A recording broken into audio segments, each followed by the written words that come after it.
Here's an unusual success story for you. Oh sure, Marvin Chester may have invented the straw in 1880, but who the hell cares? The real hero is Joseph Friedman, inventor of the bendy straw. Friedman saw his 2-year-old daughter struggle with a stupid old regular bullshit straw when drinking a milkshake. She bent it, but it impeded the flow. It impeded the flow, I say! The crook in the straw blocked valuable milkshake time. Disaster. Joseph Friedman raced home, inserted a screw into Chester's awful invention, and wrapped dental floss around the straw, making an accordion-shaped new straw that could bend. 3 cheers all around, and he took that ish to the patent bank in 1936. Of course, decades later, millions of straws would wash up in our oceans and our shores, contributing to horrendous plastic pollution and interminable waste. But one thing at a time, people. We've got to take human progress one step at a time. You know who can help? My podcast guest this week, Marina Tran-Vu. Now that's a world-class plug. She makes plastic-free straws and more. Whoo boy. Hi, I'm Marina Tran-Vu, and I'm the founder and CEO of EQUO. And I beat the often path by launching a sustainable brand that is 100% plastic-free and compostable into a category that is extremely unsexy that no one ever thinks about, and hoping to make people think twice about their choices in a straw, a fork, or any other single-use item. Welcome back to the Beat the Often Path podcast. I'm your host, Ross Palmer. On this show, we showcase unusual success stories, often with an eco-friendly, earth-forward slant. I'm looking for those lives that make us rethink what success means, people who have gone way off of the beaten path and found success, to help us all reevaluate the priorities in our own lives and careers. My guest today is Marina Tran-Vu, and when it comes to an outside-the-box success story, hers is truly remarkable. She worked for years as a corporate marketer, working for and with major brands that you know. She was supposed to be just visiting Vietnam from her native Canada, but then the pandemic happened, effectively trapping her in another country. Rather than give up the fight, she doubled down, building a pandemic business for eco-friendly straws and eco-friendly alternatives to other everyday single-use plastic items. Now, can you imagine being stuck somewhere in the pandemic and then using that to build a business? It's pretty wild and admirable right there. Marina's story is proof that fulfillment can sometimes come from events that seem negative at the outset or beyond our control. And there's so much good in her story. So here's Marina Tran-Vu, the founder of EQUO, EQUO, plastic-free products for everyday life. Well, I'm very, very excited. You tick all of the boxes for somebody that we like to have on this show. So first of all, thank you for being here, Marina. Welcome to the show. Yeah. Thank you so much for having me. This is like an awesome opportunity. I'm a big fan of the show. Well, thank you very much. I appreciate that. Now, I should start this by saying that I know this fact. I know that Marvin Chester invented the straw in 1880. Do we like Marvin Chester or not? I think we do. You know, there's a lot of great uses for straws. On an everyday basis, it just makes drinking drinks easier, especially if you don't want to spill. Let's say you're driving and, you want to take a little sip. You can't always kind of bring the full cup up without it spilling. There's some of us who love to drink drinks without ruining our lipstick or maybe staining our teeth as well, because that can be very expensive to maintain. And then for other people who either maybe have some disabilities or maybe hospitalized and aren't able to kind of get up and drink, straws really do help with that too. So I think I would say we're thankful that he invented it. But I think, unfortunately, humans have a tendency to kind of take things that are good and kind of sometimes turn them into not so good things. Something that was good and turn it into something not so good. Well, how about this? All right, so we've got the original inventor, Marvin Chester, 1880. What about Joseph Friedman, inventor of the bendy straw? Who's better? Oh, I think the bendy straw is like that next step up. It's the evolution. That was a game changer, for kids, Right. Again, for people who may have some disabilities or some difficulties, that bendy straw makes all the difference. So I don't think he's better than the original inventor, but I think he took it to the next level with straws. Well, it's very important that we get this out of the way because our audience, they really, really care deeply about straws and straw history. So I wanted to make sure that we covered the background first. But in all seriousness, tell us about you and your mission and your company, and how did you end up on this very unique path that you're on? Yeah, I mean, it was a very interesting and strange sort of path. So I started EQUO, which, as I kind of mentioned, is a sustainable brand that provides 100% plastic-free and compostable solutions for everyday single-use plastic items.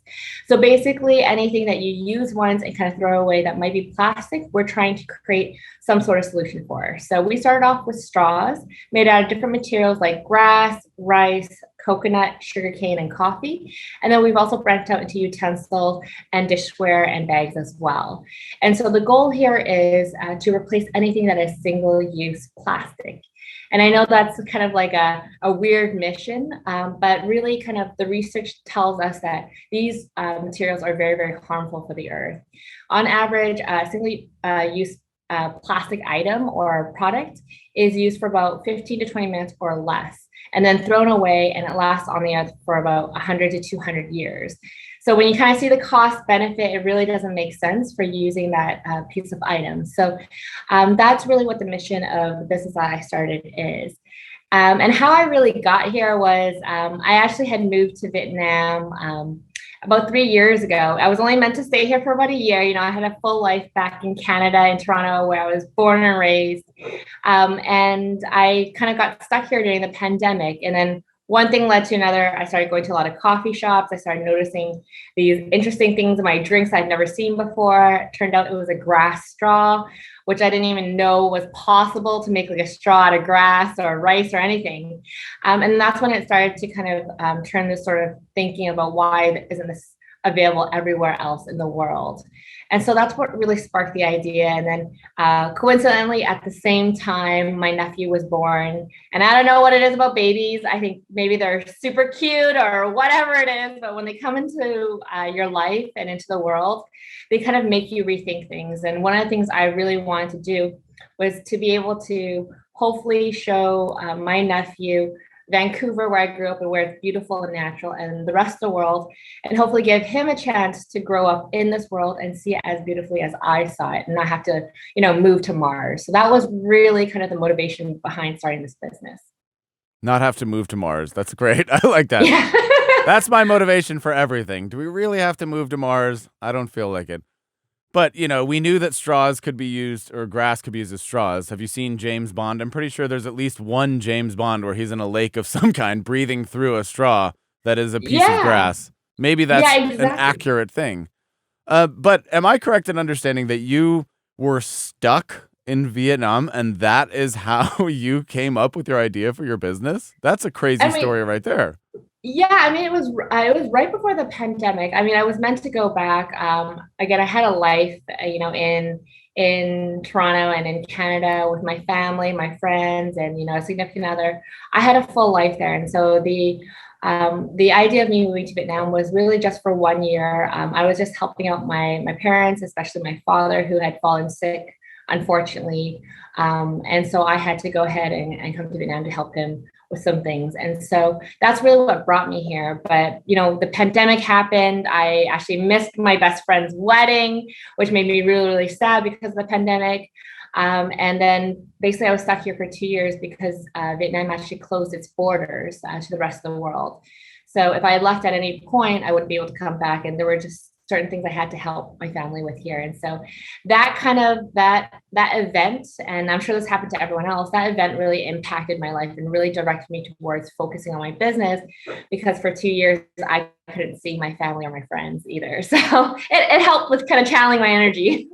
I love that moment where people decide to go in on this, because you could solve single-use plastic from a number of angles. You could try to clean up bags or grocery bags or hot sauce packets or whatever, but you chose straws. So how did that go from the moment that you thought, hey, I've got a kid around me now, I want to do something for the future, to I'm actually going to lock this in as my actual business idea?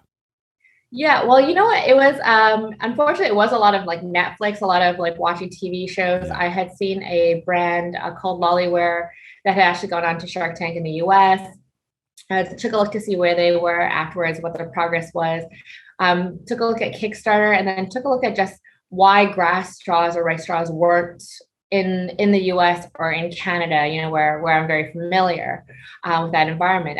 I didn't understand why, if there was such a cool invention that replaced all plastic, it made just so much more sense, and it was able to decompose in a few months, or you can just throw it in your backyard and it'll disappear, why we weren't using that as a solution, and still using plastic, which we've heard every single day, every single month is killing X amount of whales and sea otters and marine life. And now we're eating plastic in the fish that we eat and the seafood that we eat. Like, I didn't understand why that wasn't, translating into a solution overseas and just all over the world. And from my background, I'm a marketer by trade, especially a CPG and a product marketer by trade. And so as a marketer, one of the things that you love to do is just solve problems, solve why people aren't doing certain things or why people aren't behaving a certain way. And so that's really what drove me down this kind of rabbit hole of like, okay, why not grass straws? Like, what else is out there? Okay, there's rice straws, there's coffee straws, there's sugarcane straws. Why aren't people using them? And so that's really what drove everything. So it was kind of a snowball effect. And straws just seemed like the biggest thing to start with because, in about 2018, it was like the biggest thing about the turtle, having the straw pulled out of its nose, and that went viral everywhere. So I thought, okay, let's go back to that and see what kind of created that movement, why people were so passionate about it, and see if we can kind of restart that conversation and use it as momentum for other products that might be single use as well. That sounds great. So when you decided on straws, how did you go about literally sourcing that or creating your actual product? Well, one of the things I learned about Vietnam and about Asia in general is like, if you want to find something or create something or do something, anything's really possible. Like, it's a great country of innovation, of like creating solutions. And so in order to kind of figure out how to go about all of it, the first thing I did was I just started visiting all these cafes and asking like, hey, where do you get this from? And where is it sourced from? And then in Vietnam, it's all about like relationships and someone knowing someone. That's how you find things. You don't always find things on the internet or on Facebook or anything. You just find it by talking to people. And so that's what happened. So I talked to someone, they talked to someone, they said, oh, this person knows this person, traveled out to like factories, did 3-hour rides, 4-hour rides, 8-hour drives out to factories, out to manufacturers. And I found out that there were like pockets and areas in Vietnam, just like all over Asia, where people actually manufacture in like neighborhoods or regions. So one region might be specializing in like coconuts, and one might specialize in, rice. And these regions are very, very, very adept at kind of utilizing all materials in a multitude of ways. You'll have, a coconut area that uses literally every single part of the coconut, the shell to create bowls, the flesh for food and candies. You'll have the juice for drinks. Then you'll have like the oil from the coconut to put into cars or motorbikes. So they're super resourceful. And so I went to visit these areas, and that's how I started sourcing things. And then after that, it was just having more conversations with people in the industry, because all manufacturers kind of know each other. And that's how we started to source more and more of our product. That's cool. Did you know that Coconut Area is the name of the new wing at Disneyland? Oh, really? No. Are you being sarcastic? No, I'm okay. being sarcastic. But when you said that, it's just like, oh, Coconut Area. That sounds like fun. I like Coconut Area. Or maybe that's it's a club. A full city. A full city for coconuts. Everything's coconut, and they're super proud of it. Coconut cosmetics, coconut like candy, drinks, everything's made out of coconut. It's an area called Ben J in Vietnam. So if you come over here and you love coconuts, it's a great place to go. If you're allergic, you want to stay away. Yeah, for sure. So when you're looking for the area that's right for you, did you look in the straw area or the grass area? Which area had the manufacturers for your business? No, it was just basically based on material. So when I say coconut, it's like that's like the raw material available in that area. Yeah, that's grown there. Yeah, so like there's an area that just grows a ton of coconuts. And then there is also where they are very resourceful in making different products out of coconuts. There's also an area in Vietnam that's very famous called Dong Thap in Vietnam, which is a full-on rice area. So everything is made of rice, and you'll have a rice farm next to a rice farm next to another rice farm. So you'll have people who produce straws, rice straws all next to each other, and there'll be like 8 or 10 of them, and they're all neighbors and all making the same sort of thing, just because it's a very agricultural area. Yeah. And that's where you said, hey, guys, can you make me? Now, where did you find your first success? Which version? Rice straw or grass? It was the grass straw. Honestly, Okay. I thought that one was the easiest to do because the grass straw, it's just literally just grown out in the field. It's a raw material that's very natural. It's grown. Once it gets to a certain height, then you can cut it down and then you can basically dry it, go through a cleaning process, and then you have a straw. So it's not like it's a very difficult process. And in some cases, though, people don't even care about drying it. They're like, I just want the fresh product, just clean it, and then you'll have a fresh grass straw. So it'll literally look like a nice leaf in your drink. So that was kind of the one that made the most sense. And it was a very sort of natural process and very sort of hand done process. And so that was the first product. Then afterwards we went to rice, where, here rice can be just regular rice, then you can have rice powder, rice flour, and then you can actually make rice pasta. So pasta that's, gluten-free out of rice. And then naturally, like when you make rice pasta, you have to mold into a certain shape, and that can also be a mold into straw as well. So that's really how things kind of went. You just visited these areas. We talked to people and said, hey, can you make these? And they'll be like, yeah, well, of course we can make them. So that's how things kind of happened. All right, folks, it's time for a quick commercial break. Now, I've been doing this for a very long time, and let me tell you, folks, it's a pretty thankless job to create another podcast in a sea of about 1 trillion of them. Who the hell cares? So I'm going to use the sponsorship time that will one day be filled for tens of thousands of dollars, I'm sure, by brands like Patagonia to plug my own ethical marketing company, Aloha Marketing. That's ALOA Marketing. We specialize in helping mission-driven startups, nonprofits, and people and organizations with a message worth sharing, from e-commerce websites with thousands of products to redesigns to social media management, content creation, video, audio like this piece you're listening to right now, to SEO, to learning management systems, and much more. We handle all aspects of your brand and marketing in the digital age. So if you are in need of assistance, or if you know someone who does, visit aloamarketing.com. That's alohamarketing.com. And now, enough of that nonsense. Back to the show. So you've got this product sourced. You now have an idea. What did you decide to do then to bring that idea to market, being a marketer yourself? Yeah, so I kind of really thought to myself, okay, so is there a reason why people aren't, using these products more? And just through our research and through surveys, what we found out simply was people weren't using these things because they didn't know that it was possible. Just like I didn't know. And I pride myself in being Vietnamese and Asian and knowing everything that there is to know about Asia. And even I did not know that, and through all my trips coming to Asia, that there was something that was made out of grass or rice, or it could be possible to make, a fork out of sugarcane. I just didn't know that that was a possibility or available. And so the first real issue was just kind of a lack of awareness or education that these materials that were not only durable, but also eco-friendly were available as an alternative to plastic and also paper, which is kind of the secondary sort of material that's used after plastic. So I think that in itself made it a very, very interesting problem to solve. And so then after that, I thought, okay, what else do we need to do to get people to pay attention and then not only be aware of this, but also make the choice, the active choice to switch from plastic over to paper. And I tried to take a look at what were people's pain points about plastic and paper.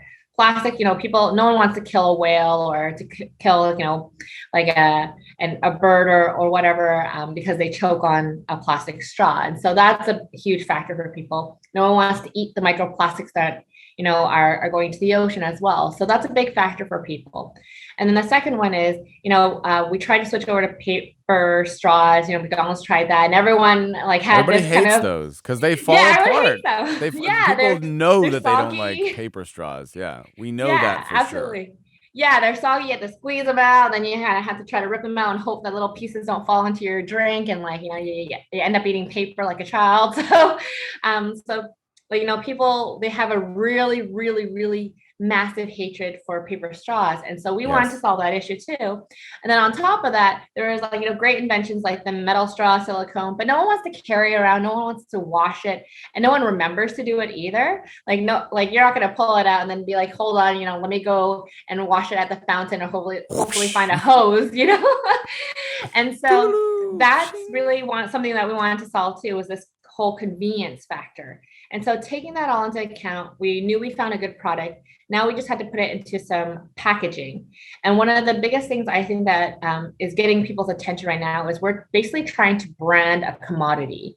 Brand something that is traditionally very unsexy. I don't think anyone can really name more than 3 straw brands or even tell me what a straw brand looks like. When they're walking down the aisle, or recall one, Right. And so that's something that we're trying to do that's very different. We want people to notice, to be aware, and to be able to recall something, and to make a category that was very unsexy, that no one ever thought twice about, very sexy. It's kind of like what Charmin or Royale did for like toilet paper. That's what I kind of attune it to. So that's what we're trying to do, that to kind of solve the problem and hopefully kind of bring my background into that and building a brand. That makes sense. Well, it seems to me that the easiest possible thing that you could do would be to have partnerships with restaurants and various food service providers, because as a consumer, if it's not a piece of paper that's going to dissolve, I don't really care. I don't think about what the straw is when somebody hands me a drink. I think about it if it's plastic, because that bothers me. Mm-hmm. Some restaurants have handed me a straw that's made of noodles, and that's kind of weird. It sort of works, sort of doesn't. But I think the consumer in that setting, I doubt if they care so much as long as the product works. So is that something that you thought first and foremost? Oh, absolutely. Absolutely. Our first thought was like, let's go after, partnerships with restaurants and coffee shops and chains like this, and get them to start using these products. Unfortunately, I don't know if I made the smart decision of launching my business during the pandemic, but that's what happened. We launched in 2020. Actually, literally at the beginning of 2020, we launched with a Kickstarter campaign and then started reaching out to restaurants and coffee shops. And slowly, one by one, each country, each kind of restaurant chain was just shutting it down. And they were also struggling and pivoting because, they were getting the same traffic during the pandemic as they used to. And so that really kind of affected our ability to partner with restaurants. So that really drove us even more so to go the D2C route, because people were now staying home. Okay. So for about a full year and a half, and still to some extent now on a certain level, people were still staying at home and they were now buying online. They were buying for their needs at home versus at restaurant. So we had to pivot our business towards being more of a retail and consumer focused one until everything can go back to normal in the food service industry. I believe, if I'm not mistaken, that the problem isn't with plastic as a substance. It's a very valuable thing that we need to live and to survive. The problem is that it was never meant to be a single-use throwaway thing. There are many examples of plastics being great. It's just not meant to be something that you literally take home from the store, and then that very second it becomes garbage. You said 15 to 20 minutes, but frankly, I'm shocked by that. I think it's got to be less, because so much packaging we take home, we open it, and then it's in the trash. I would give it 30 seconds for the average life of single-use plastic, and that is clearly not ideal. Yeah, and that is absolutely when I saw that statistic as well, I was pretty shocked, because I was like, oh, on average, before I used to take a plastic bag home, 10 minutes, I'm walking home, then I just throw it right away, or I'm going to use it as a garbage bag. So you're completely right. We're not here to go ahead and fight against everything that's plastic in this world. I just don't think that makes sense. I think plastic is actually a very great material in terms of durability. It's really important, especially for medical devices that go into the body. So in some cases, it's really necessary. But it was first developed for military uses, for airplanes. That's what it was meant for. That's the level of durability it was supposed to be used for. But then we took it and we just decided to mass commercialize it and use it for everything possible. And just because we can doesn't mean that we should. And so our real vision, and what we'll say over and over again, is we're just focusing on single-use plastic and paper where it's unnecessary. Yes. And that's what we're trying to solve for. All right, so let's talk a bit about the practical side of things. So you were on Shark Tank, Vietnam, and of course you did your Kickstarter campaign. So talk to me about both of those things. How did that go? Were they worth it? Was it a mistake? Do you regret doing those things? I would say first off, starting with the Kickstarter campaign, because that's really what kind of launched our business. I thought it was a good idea at first. until halfway through our campaign, like 2 weeks into our campaign, because Kickstarter campaigns are usually about 30 days. 2 weeks into our campaign, the pandemic hit, and everyone, everything all over the news was just COVID. And so it was doing well for 2 weeks, and then it kind of fell off. But we still kind of reached our goal. We did about 10,000, almost 15,000, sorry, in sales of our straws. And it was just our 50 pack of straws in 30 days, which we're like, oh, this means people like us, or there might be something here. Would I do it again? I'm not too sure. I think I went to this notion thinking that Kickstarter was this great kind of open forum where you can just put up a project and people who are really passionate about it will want to support it. But just like I think a lot of platforms out there, me being as naive as I was back then, I didn't understand that everything is an algorithm, absolutely everything. And Kickstarter is an algorithm. There are tricks of the trade. There are certain things on it that will make your project better or worse. You don't get equal exposure. It's not like that. And so I thought it was kind of like, I thought it was kind of like eBay, like you put your stuff up, or Craigslist, you put your stuff up and everyone gets equal exposure. And if you want to pay for more, you can kind of pay a little bit more, but otherwise everyone gets equal exposure. It's not like that. So I would say, make sure if you want to do a Kickstarter campaign, make sure you really do your research, make sure you understand how it works, the ecosystem behind it, and make sure you plug into that ecosystem. I was just hopeful that I could just put something up there and plan around it and hope that people would like it. So we did okay. I don't think we did the best that was possible because we didn't understand and I didn't understand it. So that's kind of on the Kickstarter side. And then kind of on the Shark Tank side, yeah, that was a very interesting sort of experience. So I wasn't at the time fluent in Vietnamese, and I'm still not very fluent in Vietnamese. But we had an opportunity to audition for the show. This is like my first startup, so I was like, I'm just going to try everything. I'm going to try to get as much exposure as possible. We made it through the audition process. I think they really liked our story, our mission. And I think I was also kind of an interesting character or angle because I was someone who was Vietnamese, not born in Vietnam, but came back to Vietnam and tried to start a business. And so I think that was an interesting angle. I actually presented all in English for the most part. I won't spoil it for anyone if you guys want to go watch it. It's on YouTube. It's Shark Tank season 4. I think episode 5. So you guys want to watch it, but I won't spoil it. But overall, it was very interesting. It was a lot of preparation, a lot of rushed sort of prep and kind of run throughs. And it was very much so, I guess, it was very much so for a show, but we did learn some very valuable things. We got a lot of really great sort of tips. We met some great business people in the sharks themselves who are very, very prominent business people in Vietnam as well. And I got to meet a bunch of other entrepreneurs. So I can't say it was a bad experience at all because it really helped a lot for our business and exposure. And it helped you solidify your vision probably and understand more about what it is that you actually have to offer. Yeah, I mean, if you're looking for a lot of feedback in a short amount of time, just get on a reality show. It might not be the kind of feedback you want, though. It may not be, but you know what? I think it helped me build a pretty tough skin as well. And so I think hearing that feedback from the public, whether it's positive or negative, really did help me shape my business. Also, it helped me shape myself as an entrepreneur, being a first-time entrepreneur as well. I wouldn't have guessed that our talk would be about advocating for reality TV, but that's okay. They're so happy to hear that. We're going to take that soundbite and we're going to use it. So you learned a lot of valuable things. I'm curious because I think a lot of people will want to know on this point. So you mentioned not knowing Kickstarter. You mentioned not knowing how it works. What do you know about how it works now that you wish you'd known? What are some of the tricks? How do you play that game?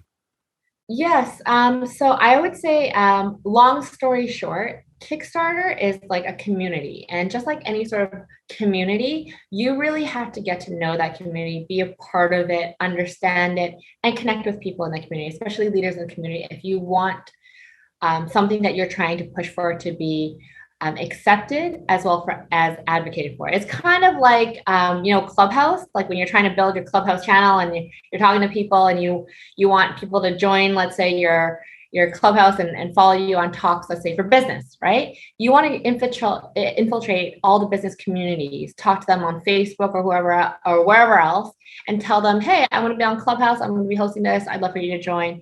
You got to put in that work, you know? Kickstarter is the same thing. Indiegogo is the same sort of thing. They're all innovators. They're all early adopters. They're all people who are looking for the next big thing or want to support the next big thing and want to be the first ones to get it. And infiltrating that community and talking to that community is the most important thing for the success of your campaign. So making sure you build that community first is essential if you want your campaign to kind of take off.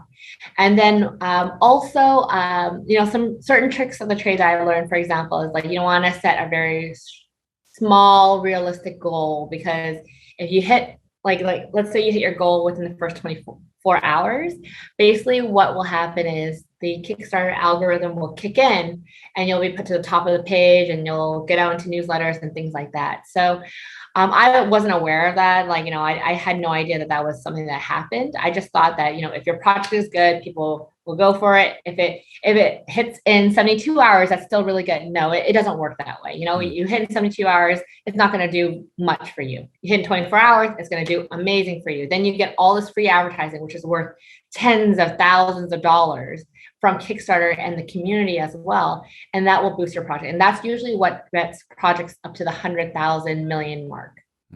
You have to get that early exposure in. Yeah.